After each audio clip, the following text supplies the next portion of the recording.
Good afternoon, good evening, and good morning to everyone. Thank you very much to join us today.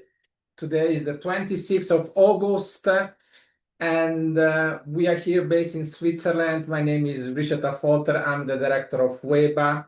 I can see many familiar faces join us, and I can see more agents join us at the moment. We will have a very dedicated workshop today, and we will welcome soon Dr. Tim Honadel directly from California, and I can see that he is already live with us today. Hello, Tim. How are you? Good morning to you. Good morning to you too, Richard. Thank you so much for having me today. It's my pleasure. It's my pleasure, Tim. Tim, give me 2 minutes before we start, as we have many more agents who are now progressing to enter on Zoom, and we just need to let them come inside slowly. And I want to take this opportunity in the meantime to say hello to Mrs. Sarah Aquinola and many of your other agents who are with us here today, Jackie Liu as well. Nice to have you here at the workshop. I can see many familiar faces, an agent who join us, Mr. Gimir as well. Thank you to join us. Thank you everyone to be here today. It will be a very interesting workshop. The workshop will be conducted by team from College of the Canyon in California, which is a community college. And on top of that, you will find some information about the fam trip that we are organizing at the moment on the 12th of November this year. So it's great that you are very serious, interested to know more about College of the Canyon today. So, Tim, tell me a little bit. By the way, what time is over there in California? Oh, it's the perfect time. That's what time it is, Richard. It's the perfect time. Wow, this is a very interesting answer. So the perfect time, I think it's 2 o'clock for you over there. So thank you very much to be here with us at this time. I know it's not easy sometimes to give a presentation early in the morning, and it happened to me many times as well when I started back during the COVID and during other workshops as well. So I think we get too used to do this type of events. And I can see more and more agents join us with us today. So we can have agents from many places around the world. So, ladies and gentlemen, we will have this special workshop. Thank you, everyone, to join on time.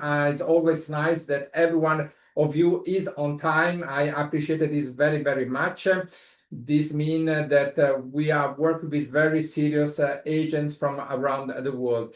Tim, you can start to share your screen, and so we can start to move on with the presentation of the college. In the meantime, I invite all the agents to remain on mute modality. And if you have any questions, you can see below there is a chat system on Zoom. So you are invited to put your question down on the chat system. So you just type down your question on the chat system.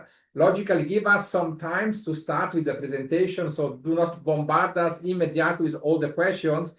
But you are more than welcome to put all the questions on the chat system so that I can read this and I can bring this question to Tim and he will answer the questions. So Tim, tell me a little bit about College of the Canyon. Where are you located? The history a little bit, just to know a little bit more about College of the Canyon, which I know personally because I already give a presentation with you together during the COVID time. Yeah, sure, of course. So, College of the Canyons has been in Santa Cruz, California for about 50 years. Santa Cruz is located about 1 hour north of the LAX airport in a valley surrounded by mountains, very beautiful, and weather's great. So it's Southern California, just like you would expect. Okay, this is very nice. It's great to know. So, and you are a community college. Maybe explain a little bit what is the difference between a community college, and a university, and what is the advantage? I mean, this is a very important information for many agents. Yes, yes. So yes, College of the Canyons is a community college. There are hundreds of community colleges in California. The community college system was specifically designed about 50, 60 years ago to serve local students in local communities. And the reason for that was because when the community college system was formed, there was really only about 3 or 4 universities in California. And so so every student had to go away to go to college. And that was very expensive. And so the community college system was built, and the community college system originally was designed to do the work of creating people who are ready to enter the workforce immediately. And then about 40 years ago, because of the huge demand for a U.S. education, the community colleges were tasked for providing the first 2 years of a 4-year bachelor's degree. That took the pressure off of Berkeley, UCLA, some of the Cal States at the time, because there's just too many students. And so the community colleges developed the expertise of the freshman and the sophomore year. So students could accomplish those 2 years while they still lived at home with their parents, just like they did in high school. And then they went away for the last 2 years of the bachelor's degree, keeping in mind that Americans have for a very long time believed the master's degree is a very important thing. So students would go away for the bachelor's and the master's degree and then enter the workforce someplace in the world. So community colleges were specifically designed to offer the freshman and sophomore courses, identical to what you see at any other school, like Berkeley and UCLA or Cal State University. Same textbook, same curriculum, a lot of the same exact teachers. But the purpose was accomplishing those first 2 years.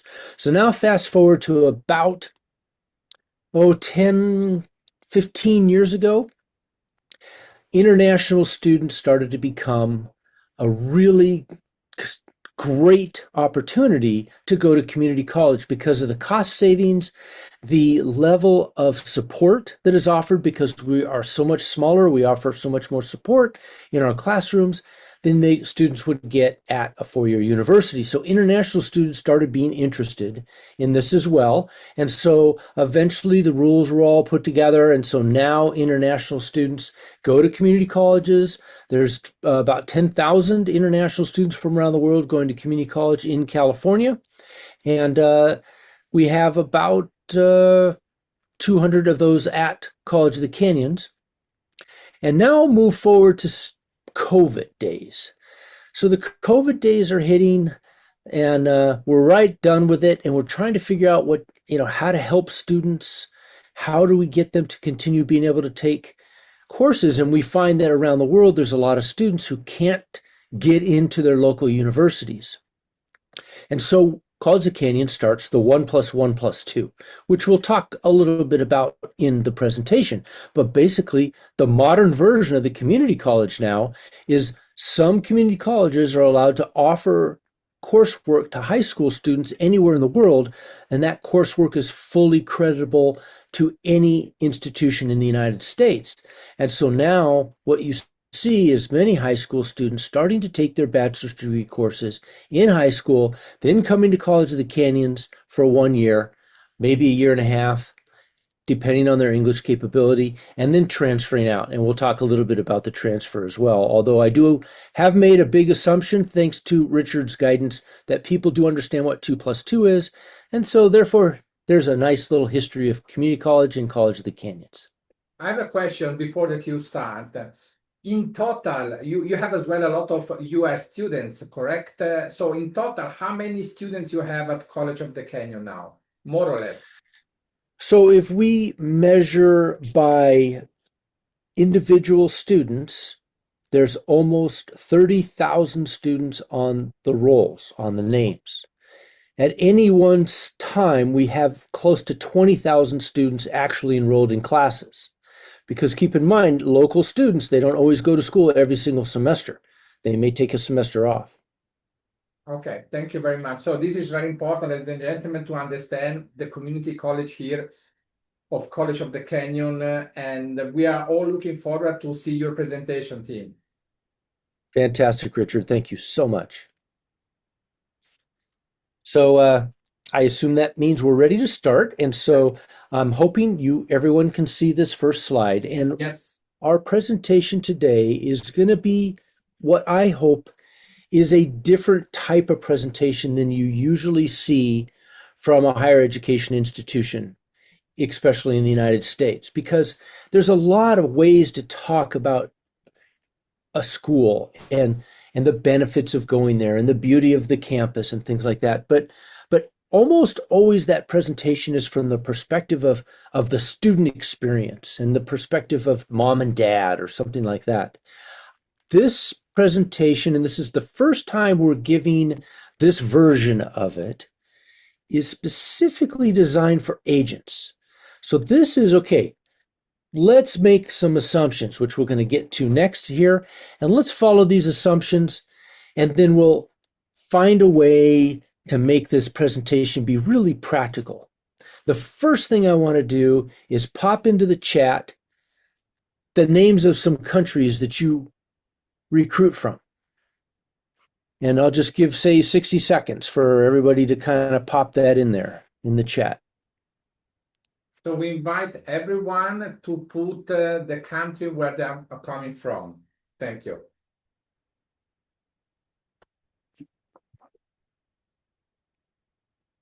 Good. I see India, Pakistan, India's subcontinent. Yes, excellent. Two locations that I think are really important for today's conversation. Indonesia, yes, and Nepal. Yep, Nepal is really having some trouble right now. Nigeria, also another place that is having some problems. Taiwan, visa, no problems. UAE. UAE, no problem. Yep, good. India, Iraq. good. These are all really important areas. Yeah, very good. And so that's good to understand, because one of the characteristics of our presentation today is I'm going to automatically assume that visas are an important consideration. And so we're going to talk about that in this presentation towards the end, because I I have somehow accidentally stumbled upon a three-part formula, which, if all of those things are taken care of, my visa approval rate, once we started teaching the students this, my visa approval rate went up by 10 times, especially from countries where visas are difficult. And so we'll talk a little bit more about visas because that's really important. So I mentioned assumptions. So today's assumptions look like this. I assume that you know what 2 plus 2 is. If you don't, you'll probably get the gist of it based on what Richard and I talked about at the beginning, and also how we talk about it now. But we have the time dedicated to have conversation after the presentation. And so, Richard has built that in because he figures, look, these are working professionals. They're going to have some specific questions. Let's build that time in. That'll be a great time to talk about the details of 2 plus 2. Team. The second assumption. Yes, Richard. Daniel just mentioned that he's from Rwanda and Ethiopia. I would love, Daniel, I would love to get some more students from Rwanda. I've been there, and Ethiopia as well. So we probably should talk about how I can provide support for that. Very And I good. think Hilal, she is from Turkey. She just joined us here today. So Excellent. Hilal, just that you know this, and I can see other agents as well did not put the country inside at the moment. So I invite everyone who joined us today to type down in the chat system. There is a chat below, and just type down the country where you're coming from. Thank you very much. This is a special request from team, so that Yeah. we start. And Tanzania, good. All places I'd really love to offer the opportunity. And I think when we talk about this opportunity, I think we'll see why it's good for countries in Africa. And for those of you from Turkey, we have a special Turkey program we offer what we call Turkey Talks with WEDA, and it's basically a conversation time where people who want to practice English in a casual environment get to have conversations, and they get to work on their accent and things like that.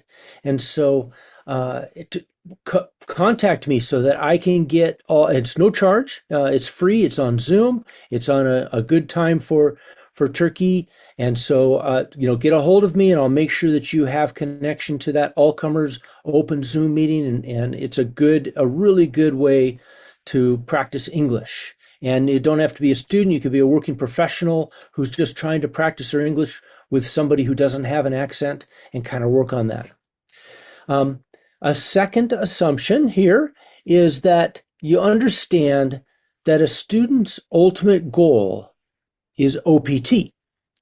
OPT is the work period which comes after completing the bachelor's degree. And it's really what gives students who complete a degree in the United States that opportunity to be able to make a resume boosting experience, which is that work period in a company that is within their field, so that when they do go into the job market, whether it's in the United States or outside of the United States, they enter that job market, they're not just a graduate. They're a graduate with a great story to tell about how they have gained the perspectives necessary to be successful in the workplace. So that's the second assumption. And the reason this assumption is important is because a lot of academics get hung up on this idea of, well, best fit. We got to find the best fit for the student. Come on. What the student needs is to get to that OPT.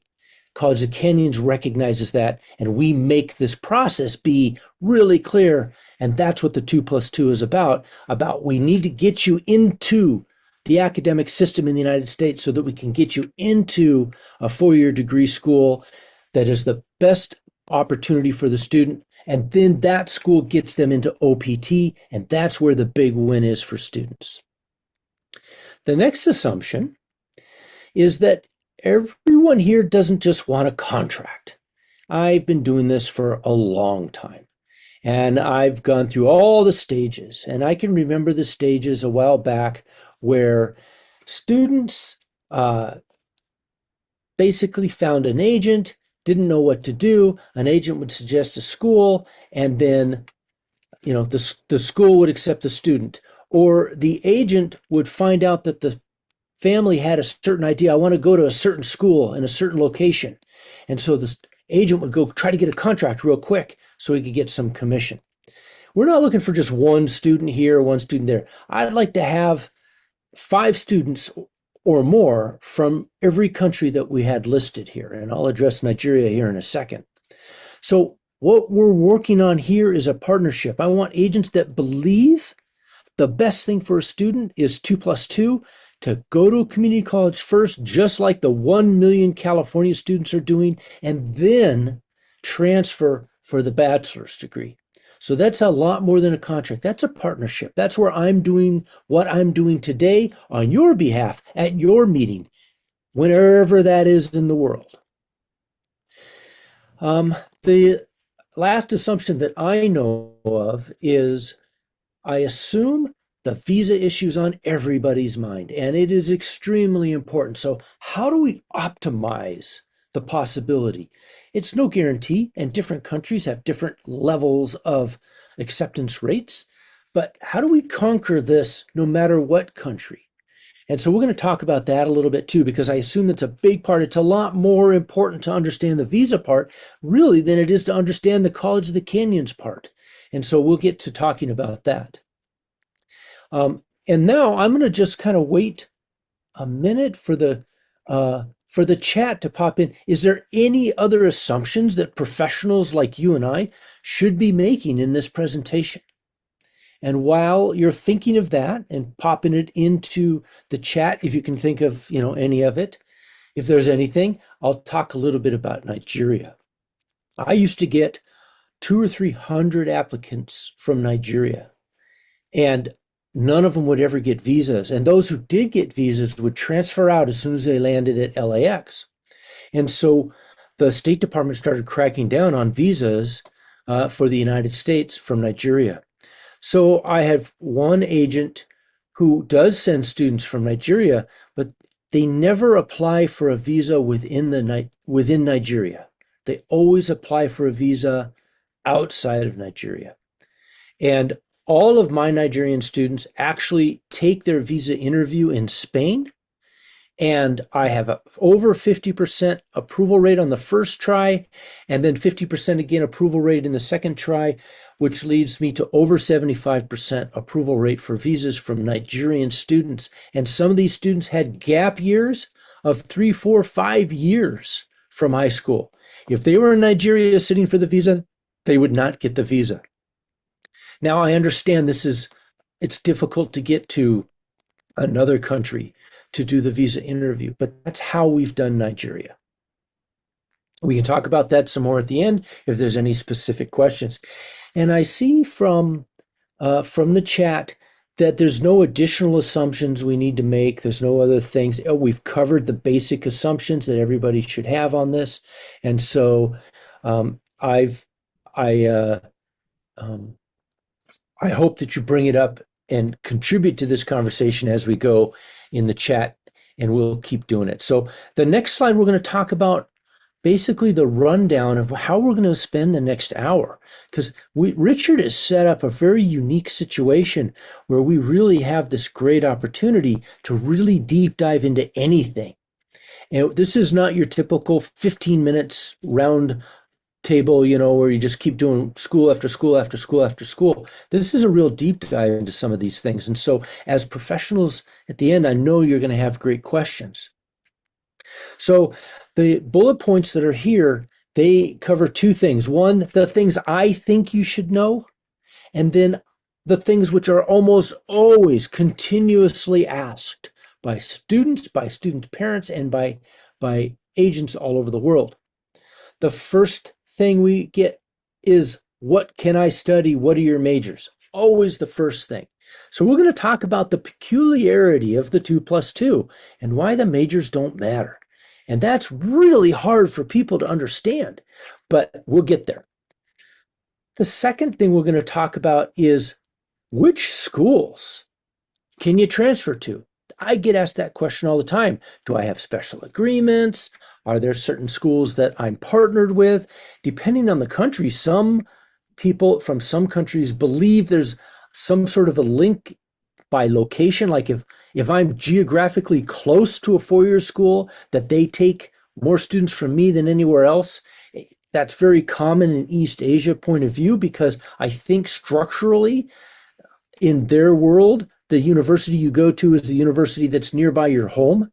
And that's not how it works in the United States. And that not understanding that can become a big tactical error for students. So we'll talk a little bit about that. We also get a lot of questions about, where will students live? Because the number one preferred location by parents around the world are dorms. And I can't tell you how much local students hate the dorms. Domestic kids, they're 1 year and they're out of there. But mom and dad from Nepal or Turkey or Nigeria, they want the dorms because in their mind there's better supervision and things like that. Whether that's true or not doesn't matter, because in the 2+2 program, there are some places, especially very, very remote located community colleges, where there are dorms, but for the most part, there aren't any. So we'll talk about what the options are and why it's important to understand the world of apartment buildings and condos in the United States. We'll talk about cost, because cost is tricky. We have this thing called, the I-20 number, where you have to show a certain amount of money in order to get an I-20. That dollar amount is almost always dramatically deflated from the real costs, because a lot of schools think they're competing on cost.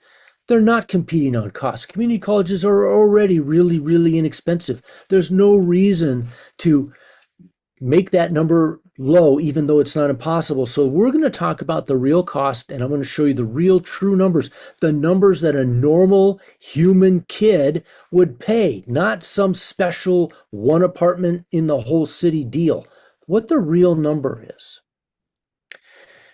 The next thing we'll talk about is safety considerations and the trade-offs that you get when you're in a safe location. And I bring safety in because it's the number one thing that agents tell me that the parents are concerned about. Although parental behavior doesn't always align with that, so there's a little bit of a mix up there. We'll talk about that some more. Then we'll get into some more nitty gritty about College of the Canyons and how that process works and what the acceptance process is. It's so simple in community colleges. Everybody's in the big drama of what it takes to get into a special four-year school, and it can be very difficult. It's getting easier and easier sometimes for international students. It's hard to tell, really. It varies year by year, but at College of the Canyons, we've really streamlined that.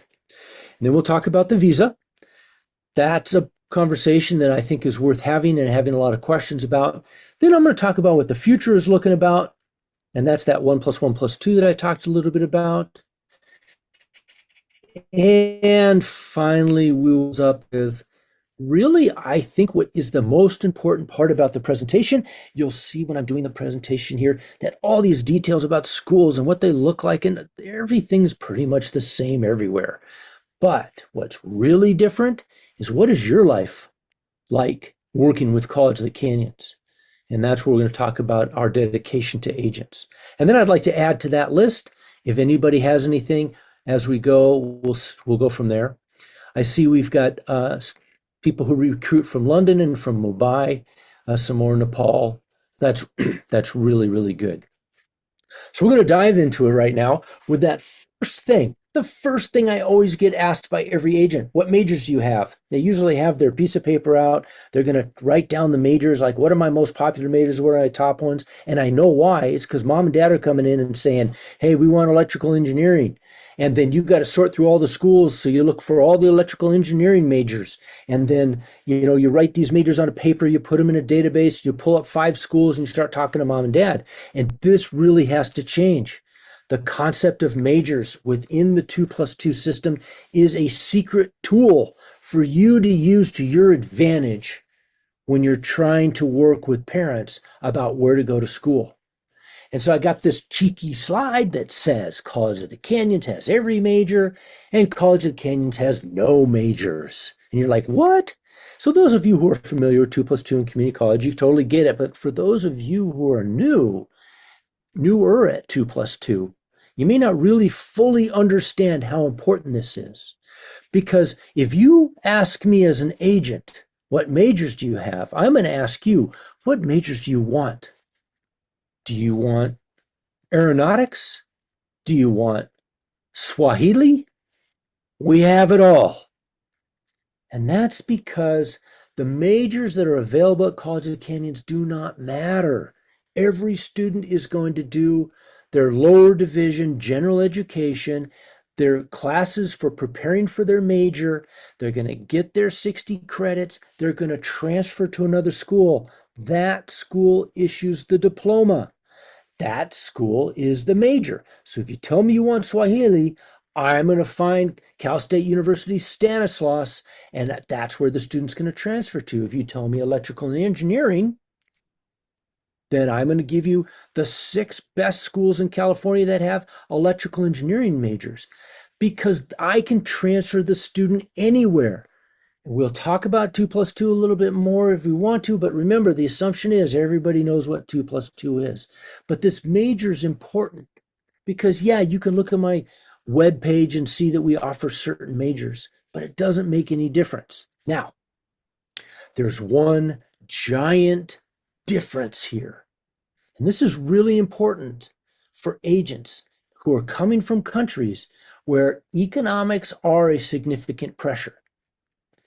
Community colleges are now offering bachelor's degrees in certain strategic majors that are in very, very high demand in California, but are not being adequately addressed by the 30 public institutions like Berkeley, UCLA, and Cal State, Northridge, etc. They're not being offered enough by them. So, for example, I do have a 4-year degree in an architecture type program called Building Performance. It is specifically designed for students to learn all about buildings and architecture and the economic and environmental considerations associated with architecture. And they get to do it all at community college price for all 4 years. The job outcomes for OPT afterwards are excellent. And so look for those strategic majors like that, because if you have a student who wants to study architecture, they have two choices. They can come to me and get the architecture degree for a very low price and get to work, or they can go to a name brand school and get the architecture degree, have huge amounts of debt because it's a very expensive degree, and then go to work the same job. So the outcome is the same OPT. The difference is how much debt the student has afterwards or how much it costs to get that degree. If you want to do an architecture degree at 1/3 of the price, come to a College of the Canyons because we are highly subsidized by the state of California. So that's something to keep in mind and you're going to see more and more of those bachelor's degrees through community college, especially for the strategic areas that are in high demand. High demand area means high likelihood your student is going to get OPT. OPT experience, remember, the assumption is that's their main goal. Your students are going to be happy with you. Happy students leads to repeat business. What I can say, Tim, is I want to just point out something to the new agents that just join us with us today. Thank you very much to join. We are with College of the Canyon, which is located in California, United States. They have over 20,000 students, and team is giving a presentation now. And I invite everyone to remain on the mute modality, the one who just joined us today. And we invite as well to put down the country they're coming from. There is a chat system below on Zoom. Just put down the country where you're coming from. This will help to move on with the presentation made by team. Thank you very much. All right, beautiful. Thank you, Richard. That's very helpful. I love seeing the locations that people are looking for students because student mobility, especially in the Asia area, it can be very difficult, and Africa can be very difficult. And so we'll talk some more about visas in the middle. So the next question, once somebody understands 2+2, is they usually start asking about, okay, well, what school can you transfer to? Well, the way that this is all designed in the United States is the accrediting bodies, which make universities' degrees worth having, they've all gotten together and they've defined what is the learning outcomes and assessment methods necessary for, say, General Education Psychology 101.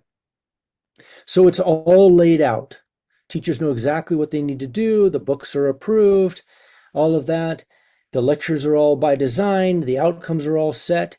And so what happens is every Psychology 101 class is the same in California, no matter what the institution is. Now, in some institutions, you may be assigned a famous professor who's written 100 books on the psychological topic. Or you might be at a community college where you're with a teacher who has been teaching psychology for 20 years and really gets how to make students learn it. The class is the same. The difference is that prestige feeling. So what I'm teaching you here is that there's really no limitations. If a student enters the community college 2+2 program, accomplishes the right classes, and I tell them exactly what classes to take and when to take them, and they get the right grades, and they do the other things necessary to succeed. And there's 3 steps to that, but that's a whole different lecture. That's about getting top grades, demonstrating the development of leadership skills, and getting to know their professors. They do those 3 things. They're going to be invited to enter into many different four-year schools, and then they can choose the four-year school that has the major that they like, that offers maybe a scholarship, because the scholarships always come in the second 2 years, or it's in the perfect location they want, or it's in the prestigious school they want.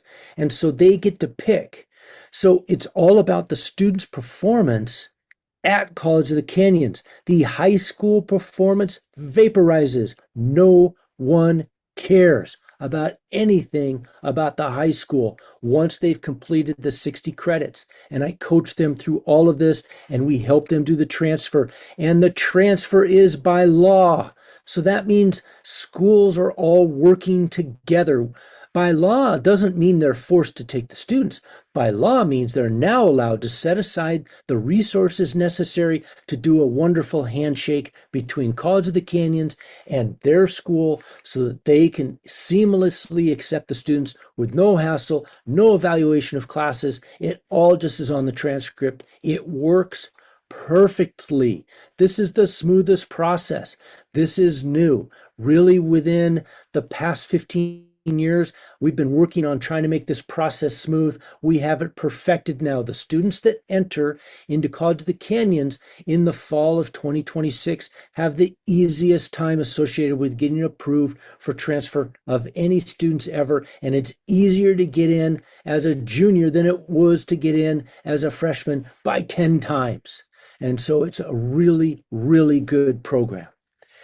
There are some schools that don't accept community college programs. Most of them are Christian universities or religious universities who have problems with the science classes and the humanities classes in particular. And so they have difficulty accepting those classes. Students can still transfer, they just don't get credit. So if a student's transferring to a special program, then in a special religious university in the United States, that's the only time we have any problems. Otherwise, Harvard, Stanford, Berkeley, New York, Michigan, Montana, Texas, it doesn't matter. They can transfer anywhere around. And this becomes particularly important for athletes. Athletes is a whole nother presentation, but athletes use the community college system specifically as a farm league, as a mechanism for becoming noticed and developing their potential. And they tend to transfer all over the country, especially when they can get a beautiful scholarship. Okay. Next thing we're going to talk about is the next big question I get asked about, which is, where are these kids going to live? So some community colleges have dorms. Typically, those dorms are for schools which are located in the middle of nowhere. There's nowhere to live. And for some students, that's a great setup. And that's good. And for some students, it isn't. But you're the agent. So remember, keep your eye on the ball. The main thing to pay attention to is that OPT opportunity. Don't worry about the first 2 years. It's the same everywhere. The students are going to have a great experience. The question is, what's it worth to you? And how does it work for you? And how complicated is it for you? And that's where we'll talk about the agent support program at the end. But don't get hung up on dorms. Almost no community colleges have them. And here's the secret. The secret is that even if there are dorms, there's no spots. And so community college students frequently can't get into those dorms. They share those dorms with a University of California or a California State University. The dorms are full. So we just have to find a way to drop the dorm concept. And we need to really start talking about the college family program, which is another way of saying host family. So at College of the Canyons, we have 3 host family programs, all specifically designed for different types and interests and budgets of students. So, for example, number 1, we have a program that specifically caters to Mandarin-speaking students, although John has had students from Nepal and India and Japan and Indonesia, and Malaysia, also in the program. Everything is in English. It just seems that he focuses a lot on Mandarin-speaking students because a lot of Mandarin-speaking parents want what he offers. This host family program has an office on campus. They run a dorm style um, service that is located in beautiful condominium complexes, and it's all the wraparound services, everything from adult supervision to homework tutoring to food preparation to outside events around Southern California. It's all big wraparound service, and our students who focus there are specifically looking at top universities in the United States. And so grades, extracurricular activities, and professor relationships are highly important to them. And it's all built together in a wraparound service. This is not a college owned company. This is a partner who only provides this service for College of the Canyons. We know of no other community college that have any service like this. It's the only one we know about in the United States. John does a really, really good job with it. So that's the highest end. It's very expensive, but he is absolutely at capacity every single semester. He's been doing it for a decade. It's a very good way to get a student into a four-year school. 100% of his students last year were accepted at top UC universities in California, and that was whatever their goal was. And so it really does work.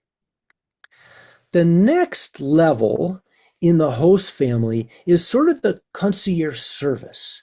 And Andy, who runs this program, has students from all over the world in this program. And the way that it's designed is it's single occupancy bedrooms in high-end houses.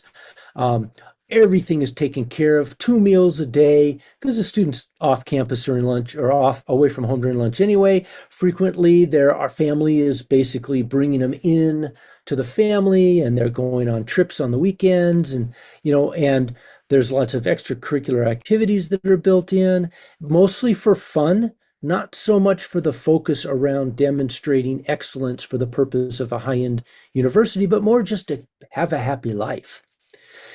These students get everything taken care of. They have laundry machines in the house they can wash their clothes in. They get their meals prepared for them. They get rides to school, all that kind of stuff. It's an expensive program, but it's really designed specifically for those families that want students to not think about anything except for their homework. The next one down is a host family program owned by a company located right nearby Santa Cruz. I have breakfast with the owner of the company once a month to make sure that we're touching base and really figuring out what's best for students. So they're local, they know everything about College of the Canyons, they know all the homes. This is a much more affordable program. With this host family program, this is your normal host family expectation. And that host family program, basically, you get the room, you get, the utilities are paid, included with the rent, but your food is your own responsibility. You have, areas in a cupboard, and you have areas in the refrigerator. You have kitchen privileges. Students are very independent, but they still get that oversight that comes with, it's 2 a.m. You're not supposed to be playing video games. And pretty soon the kid gets that, there's a daily kind of step-by-step process that they should run through every day so they can be successful. And they kind of get that adult guidance after, being the first time they've ever been away from home. But it's a normal host family situation where they're in a room and everything's prepared for them, but they do all their own day-to-day living responsibilities. These students typically take the bus to school. Now, the buses that go to College of Canyons, and we can talk about the bus system all day long. It's very safe. It's specifically designed for students. And the buses that run straight to the school or run to the transit center are right near the school. So it's really, really easy to get to school and back using the bus system. And that's usually what they do. If they don't take the bus, then a lot of times they ride a bike, because we have 50 miles of student bike paths that get to the college. So it's a really easy way to be safe and get to the school. So we have 3 different levels of host family programs. We also have apartments, lots of apartments. I need to say a warning about apartments, and that's that there's two things that a lot of families don't take into consideration when they say, oh, I'll just get an apartment. Consideration number one, to apply for an apartment, you have to be in person. You can't really do it over the internet and get approved. And so it gets really tricky to try to line up an apartment. And a lot of families end up in a hotel for a month or two trying to wait for that apartment process to be completed. The second thing is apartment complexes, they want to know who you are. They want to look at your record. They want to know your history. They want to make sure that you're not a problem renter. And it's really difficult to have that kind of history and that credit record and that housing record when you're that young and you're not from the United States. And so what happens is apartment owners, they protect themselves, and the way they protect themselves is they charge a very, very high price. They might ask for 1 year of rent in advance, unrefundable. And so you need to be really strategic around apartments. I recommend you start with the host family. All of those arrangements are made in advance. You're Zoom meeting with the family. You're just wiring the money. There's small application fees, and everything is handled no matter which one of the three organizations you use. It's all strategically managed. And there's a third party, the company owner, who's paying attention to where the kid is and where they're living, and is it a great safe environment. And if there's any problems, because kids get fickle, you never know what they're doing, they take care of it. So it's all super well managed. All three programs are designed to make sure students are paying attention to school and not struggling to figure out how to eat and how to stay warm and how to feed themselves. So that's kind of how the dorms work, how the college family programming works, and how the apartments work.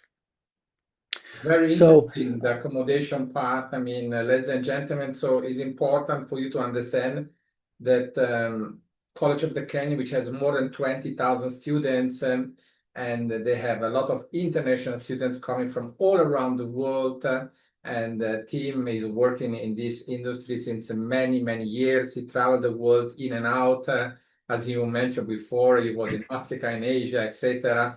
So College of the Canyon is working with a lot of agents from around the world. So they know exactly the importance of the accommodation. So he gives suggestions. Logically, then it's up to everyone to decide in which direction to go. But to start with the family program as well, in my view, is the most interesting for your students. So thank you very much for the attention that you give at the moment. If you have any questions about this, feel free to write it down if you want to know a little bit more about the accommodation so that Tim can continue with the presentation. Please, Tim. thank you, Richard. You're right. Housing is really important and can be very complicated, and parents worry about it a lot. And so, what College of the Canyons has done is simplify the whole process so that you look like you're the big winner to the family. I see in the chat Algeria. Excellent. I'm glad you're here about Algeria, because I specifically want you to pay close attention when we get to the visa part, because I think we can solve a lot of visa problems.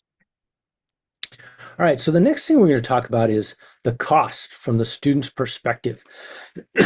And this is what I mentioned earlier about where students frequently are told one low number, and then when they get there, it's almost impossible to meet that number. And why that's important is that there's some students who are coming from pretty limited budgets, and they need to make sure they have the right amount of money. And the reason my number is the real number is because I want to limit the visa request to students that really have the money to do this, because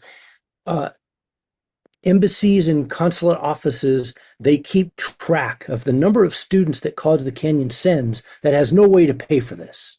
And it happens in a lot of markets where agents are just throwing students at the wall to see who gets lucky. And we have to reduce that, and you need to screen the students out and only send to College of Canyon students which you know really have the money, because otherwise the visa problem becomes huge. And this is a way to lower the visa problems. So let's talk about that. Here's the real numbers. It's going to be at least $30,000 for the first year.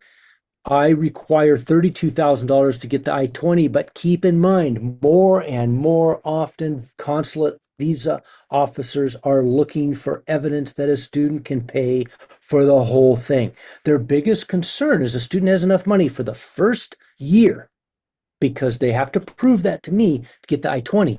But there's no plan for the next 3 years. They're just going to get lucky, or they think they're going to get a job. And always, this is what happens. They end up dropping out of school, working under the table, trying to save enough money to go back to school. And if you're not doing, unless you're doing something very illegal, there's nothing you can do to earn enough money to go to university in the United States. It is way, way too expensive. Even if you cut this down to say $25,000 and the kid eats only one meal a day and he sleeps on a mattress with 10 other students in an apartment, you still can't earn enough money to get back into school. And so make sure that you really look under the hood and really check how much money is there. When you send me the documents for the I-20, you send me a document which has a dollar amount on it, and I enter that dollar amount into the database that the visa officer sees when the student takes their 102nd appointment. And so when they're in that appointment, we see that number. So make the family show everything. So one of the problems with showing money is this. First of all, Junior's been whining about, I want the gold chain and I want better clothes and I want this stereo, I want this car. How come I can't have it? Everybody else does. And mom and dad have been saying, we don't have the money, we don't have the money, we don't have the money. And then all of a sudden, when it comes time to go to the visa interview and get that I-20, mom and dad has $500,000. And Junior's going, what the heck? I've been living like I'm poor and you have all that money? And the other thing, and I'm going to get to you in a second, Mohammed, the other thing is the family has been telling you,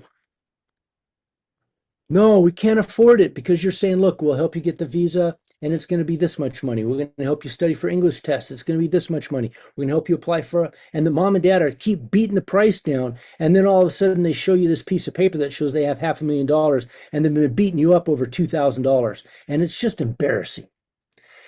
But it's a necessary evil. They really have to show me 100% of their liquid assets in order to optimize that visa. We'll talk about that more at the visa time.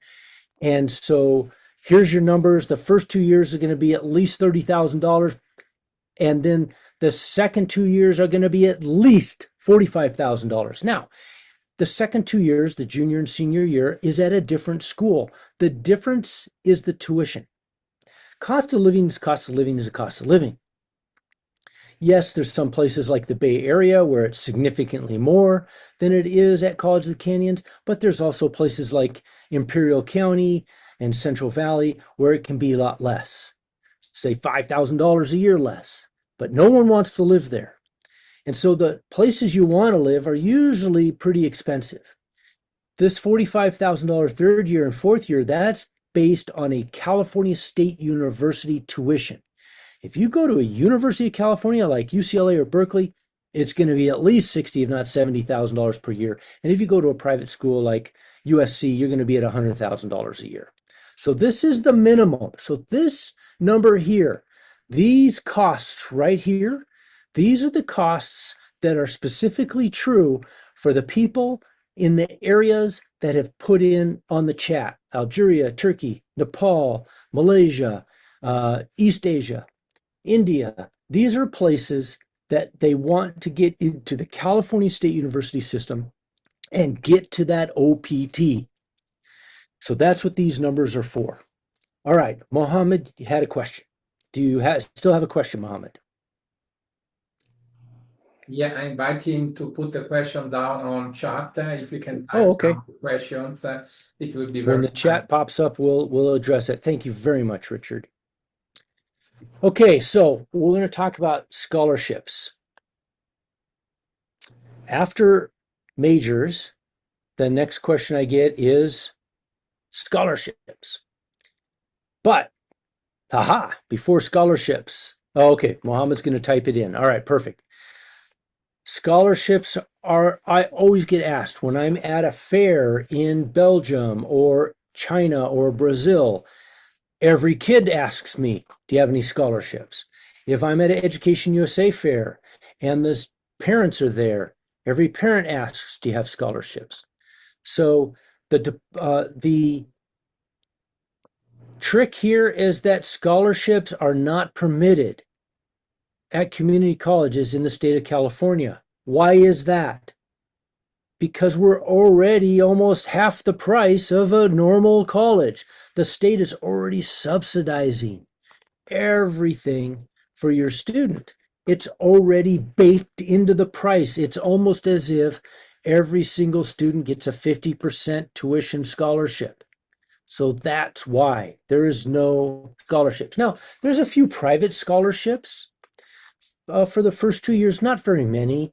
I did get a $2,000 scholarship for a student from the UK this year through a special program.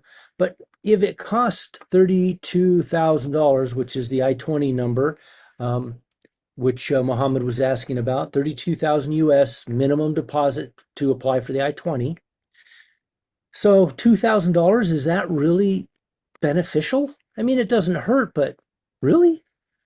And so um, the key is to understand there's no scholarships. Now, with that said, guess where all the scholarships are? The scholarships are in year 2, year 3 and year 4, the second half. So you're at College of the Canyons for 2 years, and then you go to CSU Bakersfield, which is an hour up the road, and you get a scholarship. And that's why you go to Bakersfield. The student may have been accepted to 5 other schools, but Bakersfield offered them a $10,000 a year scholarship, and so they take that scholarship. So that's how scholarships work. Scholarships are always offered at the 3rd and 4th year, especially sports and academic merit scholarships. Last year, I got a scholarship from a student who went to UC Riverside on a full ride scholarship. She was a Black, South African student, Muslim. She got a full ride scholarship to UC Riverside for the second 2 years. And when I say full ride, it included housing. And it's rare, but it happened. And here's the thing. It took 6 visa interviews before she got a visa to come to College of the Canyons. She wouldn't stop. She just kept going. And now she's on a full ride scholarship. So does that happen all the time? No, it doesn't happen all the time. It's what the potential is out there. It's how the system works. I see that there is, yes, one of my students did his diploma in Canada, came back to India. Can we offer any credit? Okay, I'm very glad you asked the questions about credits from other institutions. If the institution is accredited by an accredited body in the United States, then yes, the credits get accepted. But remember, we talked about 2+2. We talked about the majors at College of Canyons don't matter. I don't decide what is a class that is allowed for credit or is not. The school I transfer the student to, they're the ones who make that decision. And so if I look at, say, a calculus class from India or Canada, calculus is pretty easy to get approval for because all we have to do is look at the learning objectives and the assessment methods from the class. Almost always that's public information, or the professor can send it, and we can approve that class. If I approve the class, then UCLA will accept the class. So you understand there's very strict criteria. Evidence has to be provided. So yes, we can do some things. But then there's other classes like that may not be approved because there's just no parallel to that class to what needs to be accomplished in order to do transfer. Because remember, they're not getting the degree from College of the Canyons. My degree is useless. No one cares about an associate's degree. But 60 credits in the right classes does matter. So sure, I'll give you credit for the associate's degree, but that doesn't mean that UCLA or Cal State will accept it. Very good question. So we've talked about the scholarships. We went back and reviewed a little bit of 2+2. So my job is to get them a scholarship if possible for their junior year. So that's what I work on. You don't have to worry about that. Our coaches work on it. Our teachers work on it. So we're going to do, next thing we're going to talk about is kind of the big safety issue that mom and dad always ask about. They ask about this, but then they send a student to a place which is not safe. And I can never understand how does that work? Safety is number one priority. And then they send a student to downtown Los Angeles or downtown San Francisco, and it's just not a good place for a kid right away from home for the first time to go.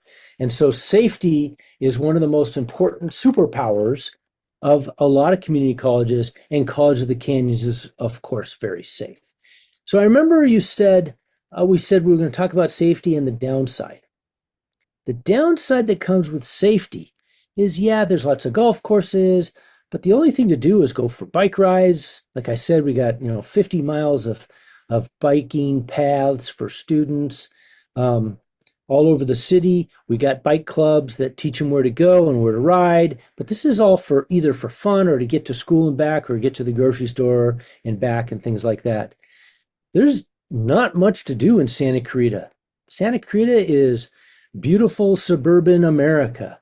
You kind of could be anywhere. Anywhere that's like Santa Clarita is safe. Um, Hiking, biking. Uh, there's a few theaters for watching movies. There's lots of gyms for working out, exercise, and healthful living is really important in Santa Clarita. But a lot of times students are going to be hanging out with American students at the American students' houses, because keep in mind, American students all still live with mom and dad. But there's no discos, there's no bars. The restaurants are generally your American style, even if they say they have Turkish food. It's still very Americanized. I've never had Chinese food at any Chinese restaurant in Santa Clarita because the Chinese food they offer in Santa Clarita doesn't taste like the Chinese food I get in China. So it's pretty boring. The city's 250,000 people and no tall buildings. 100,000 people are students of various ages in different universities. There's 3 universities, including Cal Arts, lots of high schools, junior highs, elementary schools. It's a family place. You can walk around at night at 2 o'clock in the morning and you can ask somebody for help and they're going to help you. So it's a really, really safe place to be, but it's really boring. Now, let's say a student wants the LA life. It's a $10 train ride, 45 minutes on the train, and they're in downtown Los Angeles at the train station, and they can get anywhere in LA from there. During the summer on Fridays, kids, there's a free, or I think it costs $1. You can take the bus to the Ventura Beach and then take the bus back every Friday. And sometimes on Saturdays and Sundays too. And the Ventura Beach is very beautiful, very safe beach. Lots of restaurants, some shopping. There's a museum. It's a great place to go. You can go kayaking, and so that's a great. So there's things to do, but you got to leave to do them. And so what that means is that students are doing a lot less partying and a lot more studying. And remember, the first 2 years is all I offer, and they're the most important 2 years because they set the stage for where the student can transfer. So a student needs to really focus, and that's my job. I make them do this, and I talk to them about it on orientation day and continuously throughout the semester. They need to get top grades, demonstrate the development of leadership skills, and get to know their professors. They do not need to be in the oompa, club on Saturday night. So that's why Santa Clarita is one of the best places for very young students who are just leaving home for the first time. And they're in a host family that's taking care of them. They're coming to my office and talking to me and my staff. They're making friends, and they're really focusing on academics so that when they transfer, they do really well at that next school. So College of the Canyon, safe and boring. Now, don't tell the kid it's boring. Tell mom and dad it's boring. I cannot tell you how many smiles I get from mom and dad when I say Santa Cruz is so safe, it's super boring. They're happy, but the kid's not. The kid's in a panic mode. Oh my gosh, I'm all excited about the keg parties and the fraternities and everything. And it's what? It's not going to be that way. So don't tell them. They can do all the partying they want at UCLA or Berkeley when they go there as juniors and they've had 2 years to prepare emotionally for the wild west of partying at universities. Let's get them into good schools, get them safe, and let's take care of them, which is what College of Canyons does. That's what we specialize in. We could have set it up differently. We could have been a party school. There are party schools out there you can go to. We are not a party school. All right. Tim, we are getting more questions coming in at the moment. Maybe I can read this for you. I So can see one them. Yeah. Let's question, do it. yes, one question coming in from Nigeria and ask if student has to pay visa bond. There are no, so great question. And I understand why somebody who recruits from Nigeria would ask for that because it becomes a really difficult problem for a lot of universities. It's not a problem for me. We have decided that the only economic demonstration required of any kind, including tuition or anything, all can be taken care of at College of the Canyons directly or through Wi-Fi, Flywire. There is no bond required. There's no deposit required. We have removed the barriers. Now, that is a double-edged sword because if I remove those barriers, then I get a lot of poor quality students asking for visas. But what I really, really want is for you to check how much money they have so that I can put the biggest number possible in there and make sure that number is real and they really have the number because the consulate offices are getting better and better at finding fake bank statements and they will disqualify the student and eventually disqualify College of the Canyons and disqualify you as agents. It happened in Bangladesh, it happened in Nigeria. We're having a lot of problems in India, definitely having problems in Pakistan because students they don't have the money they claim they have. So be very strategic about that when you choose to send a student to College of the Canyons. Another question. There's another question, Richard? Yes, there are more questions. One of the questions is from Sandeep Kumar. For the bachelor, what is the IELTS or the PTI score required without, or can we give admission without English test? Great question. I used to get a lot of requests for method of instruction determinations. Yes. And that's fine. I'm happy to accept a method of instruction determination, but it's really easy to demonstrate English proficiency. I have 4 levels of English proficiency allowed. I will accept any test. Now, what score you get on that test depends on the CEFR criteria. CEFR criteria are every test draws a parallel to that. And so if a student is B criteria, I have 2 levels, B1 and B2, that I can put a student in. If they're C criteria, I have that. That's easy. They just start with English 101. And then I have a criteria below B and that's where students take my English language program. And it's my program. It's not a third party. I run the English language program. They take ESL classes. They have workshops they go to between 6 and 2 hours a week, depending on the program. And they go to school with me and I monitor them. And the purpose of that 1 year is to level up their English to college level so they can move into the B category and take classes directly only from the college. So I have 4 of those levels. I have a very low level, which is English all the time. I have 2 levels of VSL, and then I have the level of English 101. Yeah. The reason I talk about why it's important to be able to take any test is because a lot of students have pretty good English, but they have a goal of getting into Berkeley. Yes. Tim, well, they better get an English 101. So we'll talk about that. Yeah. And so any English test is taken, and Duolingo is acceptable. So we can talk about different numbers here and there, but I'm going to take your student as long as they have a minimum amount of English. Yeah. How many classes during the week?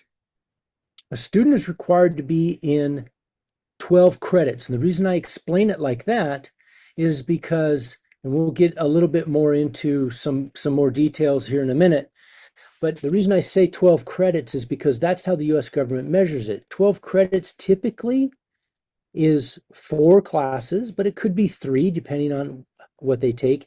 And a class basically meets a couple of hours every week, And so when you say how many classes per week, maybe they meet on Monday and Wednesday. Maybe that means they have 4 classes, so they might have 8 meetings, during the week that are class times. So the way that we look at classes is by the credits. They have to take a minimum of 12, a maximum of 18 credits. They need to accomplish 60 credits to do a transfer. So it's pretty easy to do the math. Accomplish 30 credits each year, and you get the transfer. If you do the 1 plus 1 plus 2, you'd get some credits between 3 and 30 credits the first year before you even come to College of the Canyons. Very helpful for the visa, by the way, which we'll get to in a minute. And then they can finish the rest of the classes with me, and then they get at least 60 credits, not typically more than 70, and they transfer to the next school. Is there any charge for the I-20? No, I don't charge for anything. You can charge for the I-20, but I'm not going to charge for the I-20 because why? Why should I charge students for stuff I can give them for free? I can get you an I-20 in 24 hours. It's not hard. So no, I don't charge for any of those things. Now, a lot of agents want me to charge a lot because they want to make sure the student is really serious about coming to College of Canyons, because when we get to the agent support program, the student has to come to College of Canyons or I can't pay commission. So a lot of agents really want the year's tuition up front and no refund, but that's so they can get the commission. It's not in the best interest of the student. It's not allowed by law, and it's not how we do business. So no, there's no charges for anything. The student pays tuition and tuition only. And of course, they have to pay for their food that they eat and the clothes that they buy, and they have to pay for the housing, but they pay for all that separately from the college. And it's easy to do. It's just wiring money or using a credit card. It's not hard, but I don't charge any extra for anything.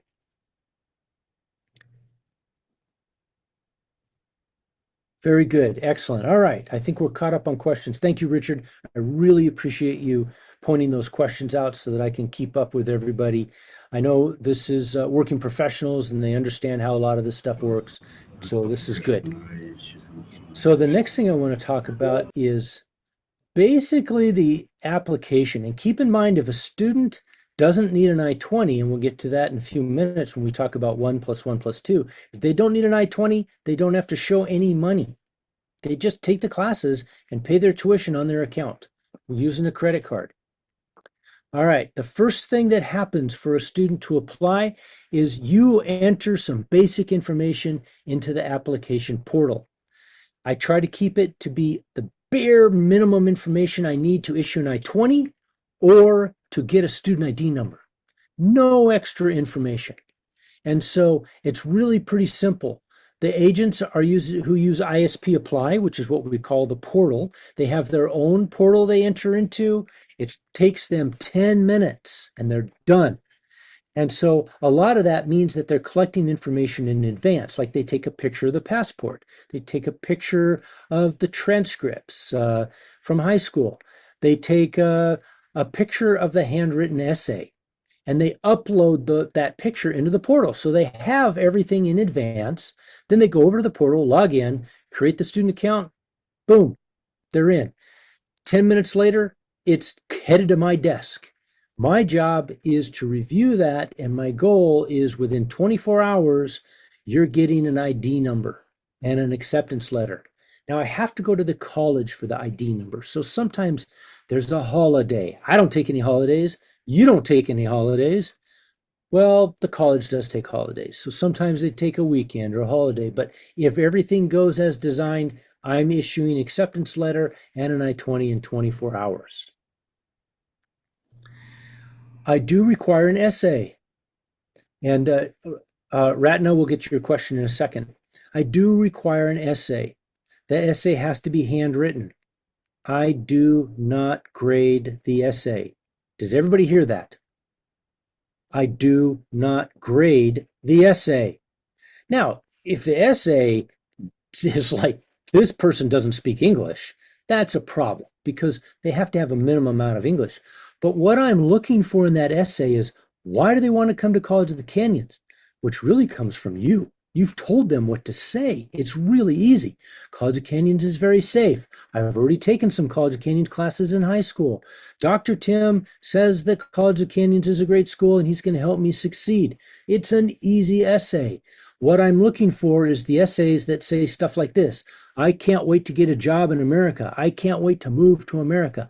I'm going to work for my aunt's dry cleaner in Connecticut while I go to school at College of Canyons. I'm looking for those silly things like that. Of course, you can't do any of those things, but students write them down. And so that's what I'm looking for. I'm not grading the essay. I'm going to accept the student. Please keep that in mind. It doesn't matter what happened in high school. I'm going to accept them, but I do need the essay. The essay does not have to be Chat GPT. Please don't do that. It can be a poorly written essay. They still have good enough English, you don't have to cheat on the essay. You don't have to type the essay and run it through spell check. You make a mistake, you cross the word out, and you write the word the right way. I don't care. So please just keep it really easy. Bring the temperature down. It's not a scary essay. It's not an admittance essay. This is not a normal school. This school wants to take any student and create a winning outcome for them. So let's get the handwritten essay done. Just take a picture of it, one page of piece of paper, and just send it up. English test. English test, any test. We talked a little bit about that. At the end, I'll pull up the numbers for IELTS and PET and all that kind of stuff. And so I can give you exact numbers, but it doesn't matter because I'm going to accept the student as long as they have that B or C level in the CEFR, and I'm going to accept them if they're one level below that into my English language program. And so I'm going to accept the student. Now, visa approvals. We'll talk about visa approvals. English competency has become a criteria for getting a visa. It didn't used to be. Even 10 years ago, students who spoke very poor English could get an I-20, could get a visa. It's getting really, really hard, so keep that in mind.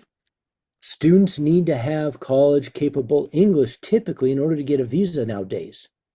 I will issue the I-20, but please be aware of the visa approval rates for students who speak very poor English. Especially pay attention to what country you're recruiting from and what the tendency is at that consulate office. I have a question, Steve. And then, go ahead, Richard. Yes, please.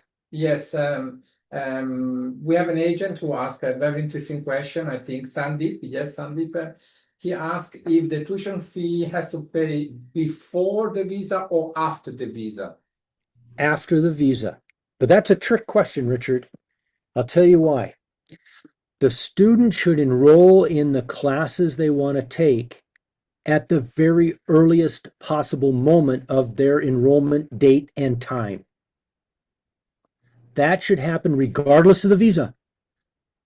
Depending on when their visa appointment is, it might be before or it might be after their enrollment opportunity. They usually can enroll in classes months before classes start.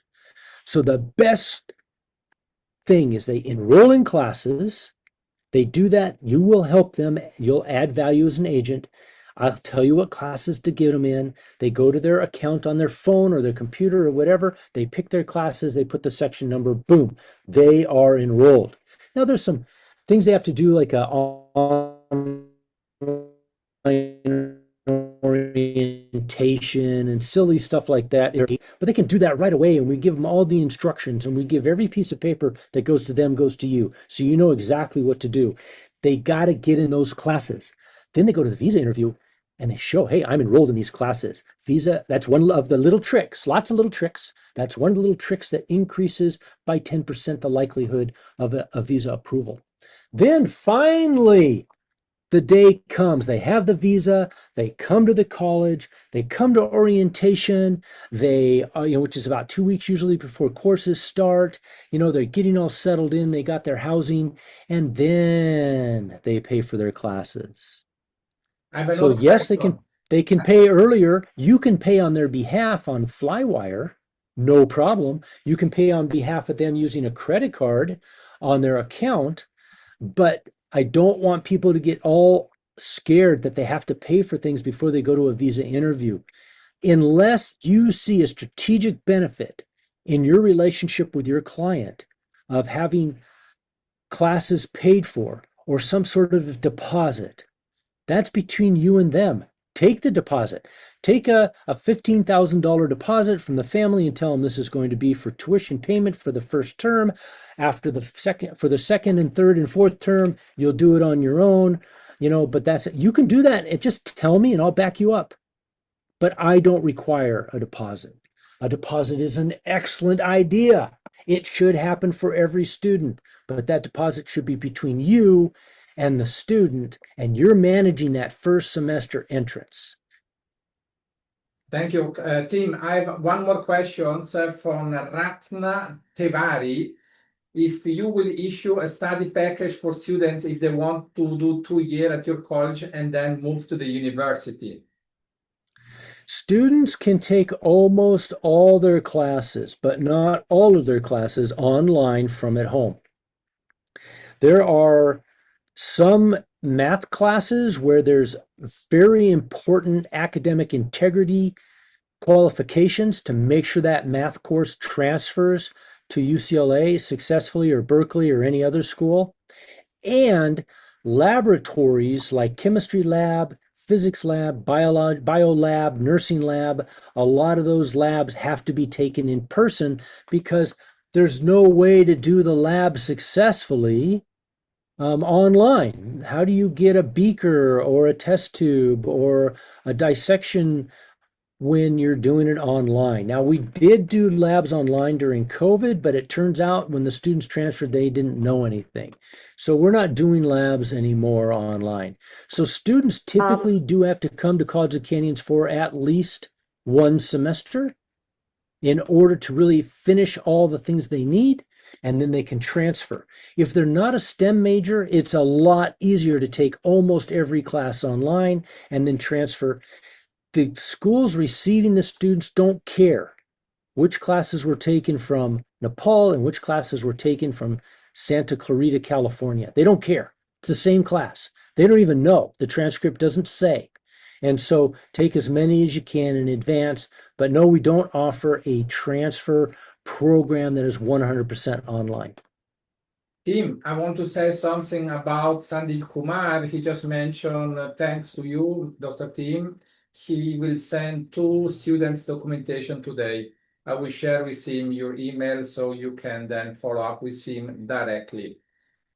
Fantastic. Excellent. Just that you know this part, and by the way, there are many agents who are seriously interested to work with you. I get several messages as well in my WhatsApp.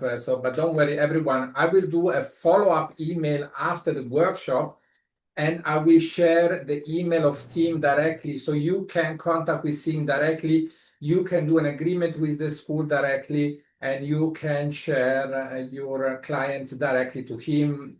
This is an event organized by WEBA, but everything is directed directly with Tim. So this is very, very important for you to know. Excellent. Thank you, Richard. That is a lot. That's an important clarification because you're really having this presentation. Richard is supporting College of the Canyon's ability to present to you folks. But the relationship long term is going to be between me and you. And we're always going to be making sure we remember that Richard's the one that made this so successful. I want to be cutting $50,000 checks every semester to you, which I do for some of my agents now. So, and we're going to get to the best part, which is the agent support program. That's coming up right now. All right. Again, there's this 1 + 1 + 2. Yeah, one more What that question. Sorry, Tim, to interrupting you. There is another agent who asked something, maybe he jumped a little bit later. Do we have a year spent student? It's a little bit complicated how he wrote. Maybe have a look a little bit from Ratna Tevari. She asked, do we have a per year expense as students will expect per year for study and engineering study? Yes. So engineering, let's take a chemical, structural, electrical, anything like that. And I'm just going to hop back. Yes. This is what it costs to get an engineering degree in California from Cal State University coming to College of the Canyons first. And this is everything. This is pizza money on Friday night. Just a little bit, but enough to make it so the students having fun with friends. This is what it cost. For the first year, that's 50-50 is going to be tuition and living expenses. 15,000 for tuition, 15,000 for living expenses. So I hope that answered that question. Yeah, perfect. So 1 + 1 + 2 is the modern version now of how to make this happen. The first one is really not one full year. You don't have to do one. You do one class, two classes, three classes, 10 classes. You know, you can do all of this in advance, and it's very helpful when you go to a visa interview to have accomplished some classes in advance, because when the question comes up of why College of the Canyons, which happens a lot, the student can't say specifically why. Now they have a why. Because I took all these classes at College of the Canyons, I'm going to finish there and then transfer to Cal State University and get a degree. And we'll talk a little bit about visa in the next slide. But that's what 1 + 1 + 2 is. A little bit before, a little bit at College of the Canyons, and then they transfer. They can do 30 credits, 40 credits, 3 credits, it doesn't matter. Some students do it in high school, some students do it after high school, some students do it as part of high school. The class is counted both for high school and for college. Some students do it as after school program. There's all kinds of choices. Almost always there's an organization, often agents, who set up a shop to allow students to have a central location to go to in order to do their homework. Getting help logged into Canvas, somebody's making sure that they know when stuff is due, making sure there's no cheating going on, those kind of things. It's a business which a lot of agents are opening on the side as a secondary business, especially when they have the space for it, and maybe they have a classroom they can set up a bunch of computers or have great internet. So this is an important topic. This is a whole nother presentation I would be happy to do for WEBA anytime, and that's about the visa. There are 3 major categories to look at around the visa. The first one is who, what, when, why? Why are you going to College of the Canyons? If a student doesn't know exactly where College of the Canyons is, they might not get a visa. Remember, a visa interview is like 99 seconds and it's over with. And if they say, where's College of the Canyons? And the kid says, America, you're done. No visa. If they say it's California, no visa. If they say Los Angeles, oftentimes a visa officer will ask, well, where in Los Angeles? Well, that student better say 1 hour north of LAX or no visa, because more and more and more consulate offices are looking to see, does this student know what they're doing, or are they just doing anything to get into the United States? And so are they really willing to do the hard work of learning about College of the Canyons? It's in Santa Cruz Valley. Where are you going to live? I'm going to live with this host family. And they hold up a picture of the host family's Zoom conversation that you arranged. They're going to, what are you going to study? They better not say, well, I'm going to study College of the Canyons, the most important engineering program in California. It's not. We're a 2+2 school. The student better be able to say 2+2. So they better say, I'm going to transfer to Cal State University. That's really important. The second criteria is funding. Do they have enough money? $32,000 for the I-20 is not enough money.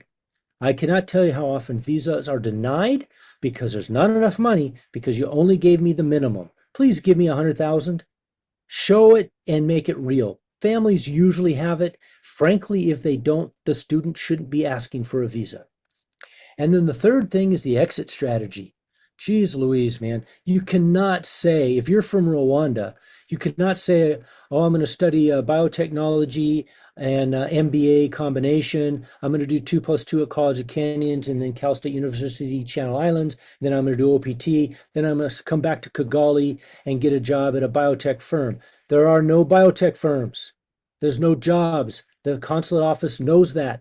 Boom, no visa. So we need to talk about exit strategy. And we need to do this in a whole nother presentation. So before I go to the next slide, which is my best slide, I'm going to start showing it. Richard, any questions I should answer? Yes, please. In the US, in California, the students have the possibility to work, and if yes, how many hours per week? Yep. We have the same law as everybody else. They can work on campus for an on-campus organization. They can work at the library. They can work at the chemistry lab. They can work at the student union. And so they have lots of choices for jobs on campus. Do you want to know how many hours they can work? Yeah. When they're in classes, they can work 20 hours, no more. But most of the time they work 3 5-hour shifts, so it's 15 hours. When classes aren't in, they can work 40 hours. How much they get paid is the real question. Nobody ever asked that, but that pay scale is typically a little bit less than a job outside of the campus, maybe $1 an hour less. So maybe make it $18 to $20 an hour. I do have some students that are making as much as $25 an hour, but they have a specialty capability and they're really helping out in an important way, like maybe at the Learning Center as tutors. There's no outside of campus work allowed in California. It's not allowed in almost all states. They can't work off campus. Okay, so another question from inside is as well, is there any IT course available for master degree with research program? This is very request for UK usually. Right, yeah. So the Pika data probably wasn't here for the beginning of the presentation. We are a 2+2 school, so we do freshman and sophomore year. Master's degree is after the bachelor's degree. So the master's degree starts after they complete the bachelor's degree, which is after they complete the transfer. There's one exception, and that's that we do have a bachelor's degree in architecture. It's called building performance, but we have no master's degrees. No community colleges have master's degrees, and I cannot accept students that want a master's degree program and they're just coming to me temporarily until they get accepted. The government will not allow that I-20 to be processed, and if we do process it by writing something else down, it's highly unlikely that they'll get the visa. Good question, though. Yep. Good question. All right, my favorite slide, my friends. You're going to find the application portal to get the application in. It's really easy. Kate, his entire job is to make sure that that's easy for you, and you can reach her most days through email, and she'll answer your questions. But really, it should take you 10 minutes and you're done. I've got all sorts of digital materials I can give you that you can then put your logo on and call your own and make sure everybody calls you directly. I don't want any students ever calling me. I would love if 100% of my students came through you. Think of it from my point of view. Yes, I have to pay a commission and I could save that commission money, but guess what? I get to have staff. I get to have 100 different questions. You know exactly what it's like. You're the ones who are talking to students and their parents already. I don't want to do that. It's a hard job.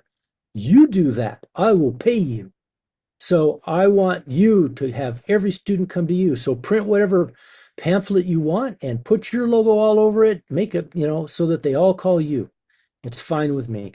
And it's all free, and you do not have to ask my permission in advance, and do not have to have that pamphlet or page approved by me. Just keep it out of the United States and you'll be fine.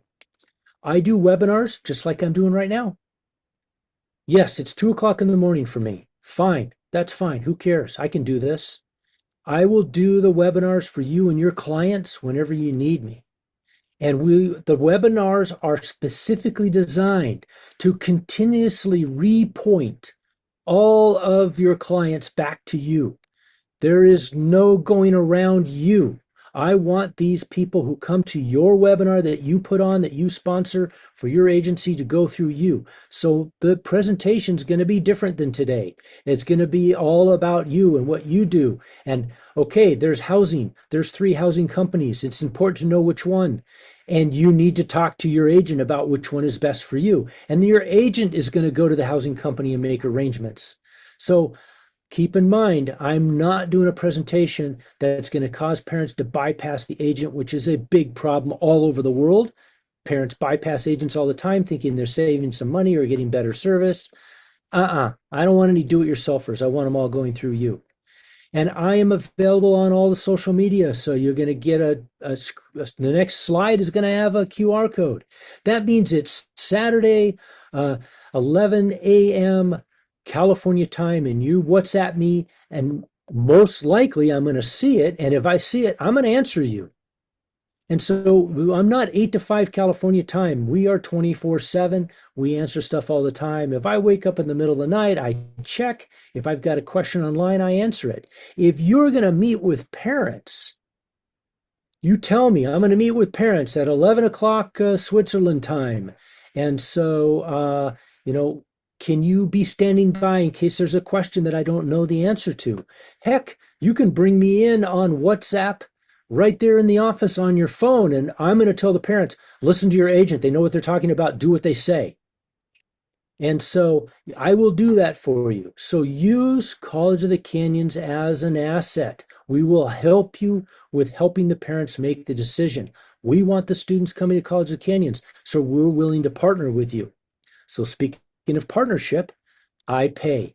I pay 20% of tuition. Tuition right now is $400 per credit.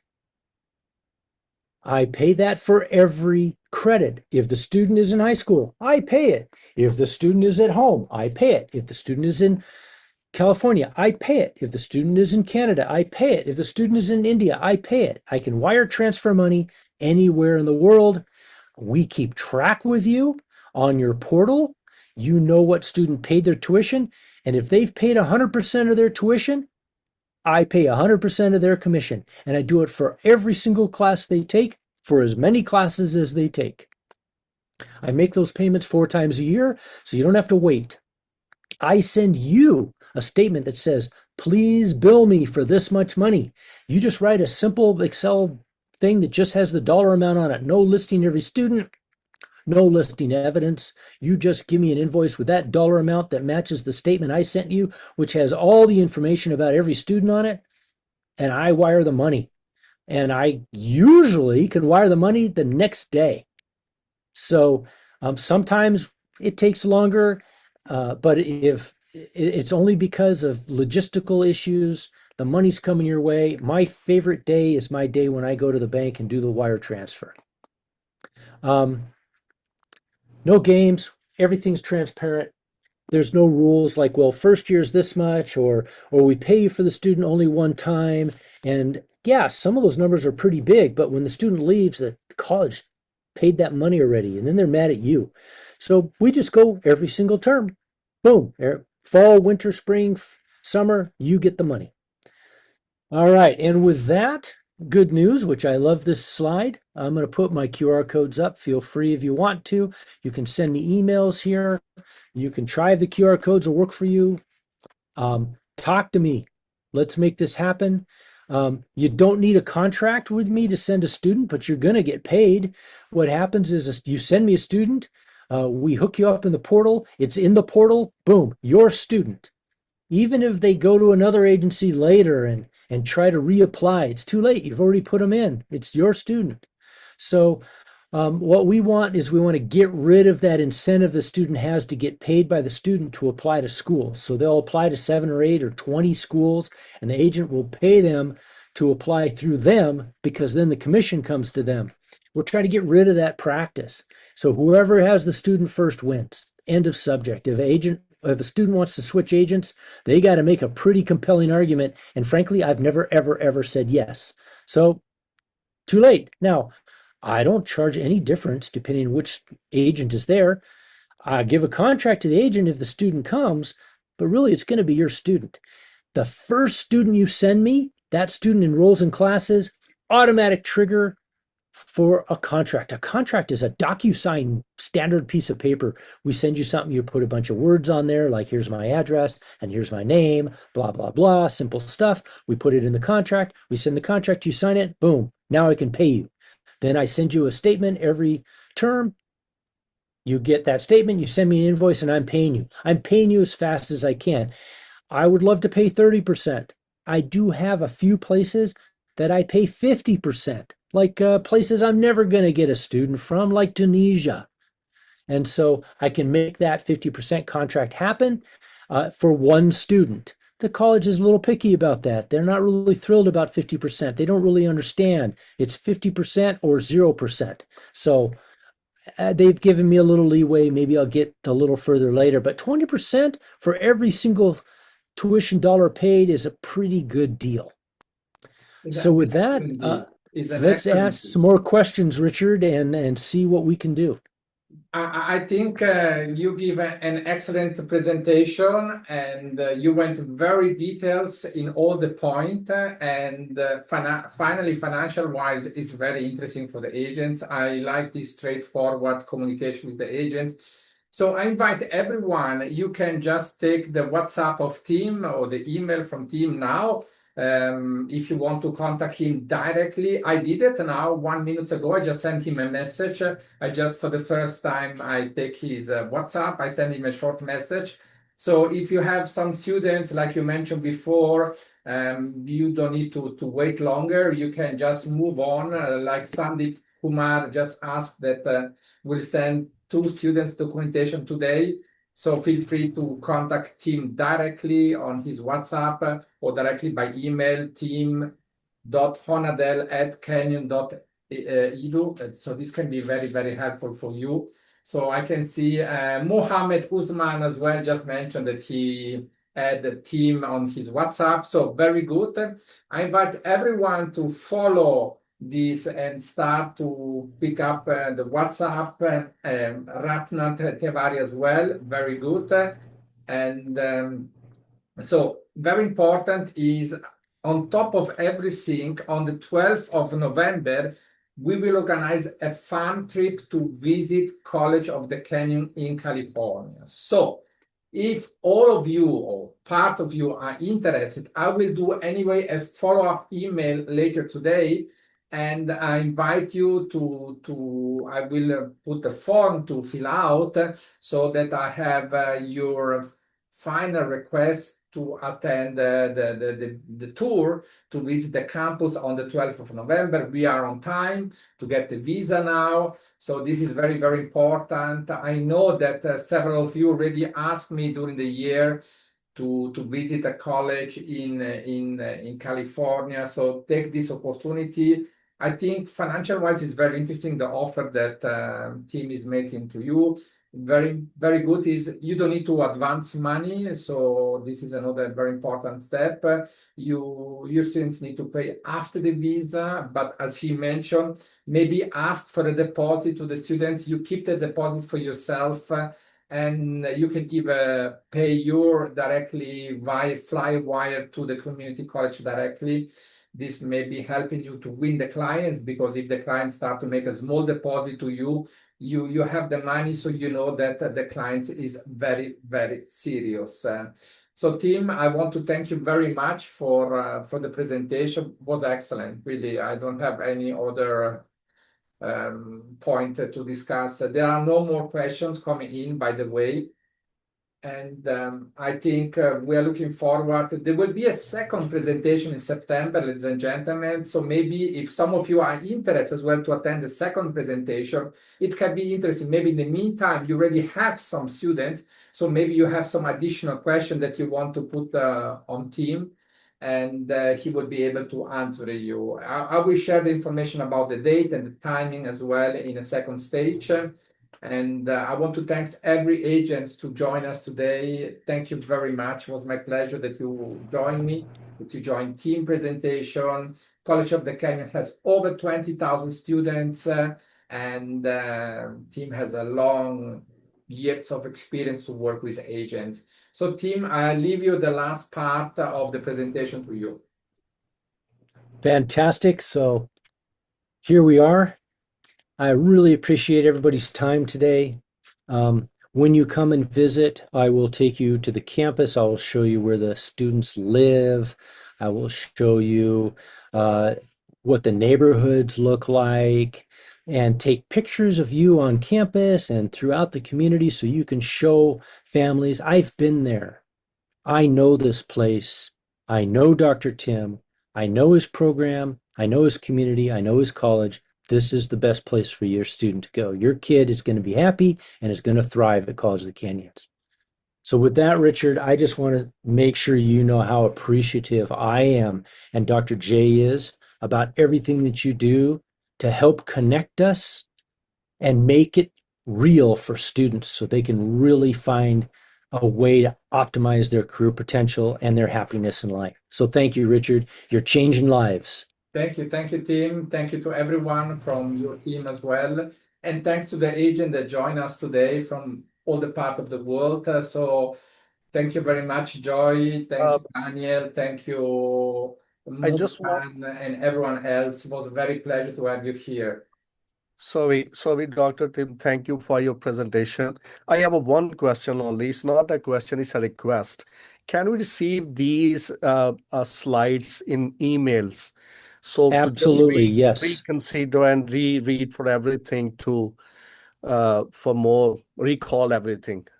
Yes, I will Yes, do a Mohammed. follow-up email and I will share the recorded workshop. I will share a copy of the PowerPoint presentation. I will share the information of Dr. Tim, email contact directly. So everything will be shared to everyone, as I mentioned earlier today. Thank you very much, sir. Thank you, Richard. Yes, Mohammed, we will get the slides out to everyone. I will be recording this independent of today. And by the way, Richard, I need your logo. If you wouldn't mind emailing it to me, because when I record it, I want to make sure your logo is on that first page with me. But we're going to record this. And so also a version of this will be available on YouTube for you to look at if you ever wanted to. Thank you very much, Tim. I will share with you the logo. Thank you very much, everyone. Have a lovely day and good night to you.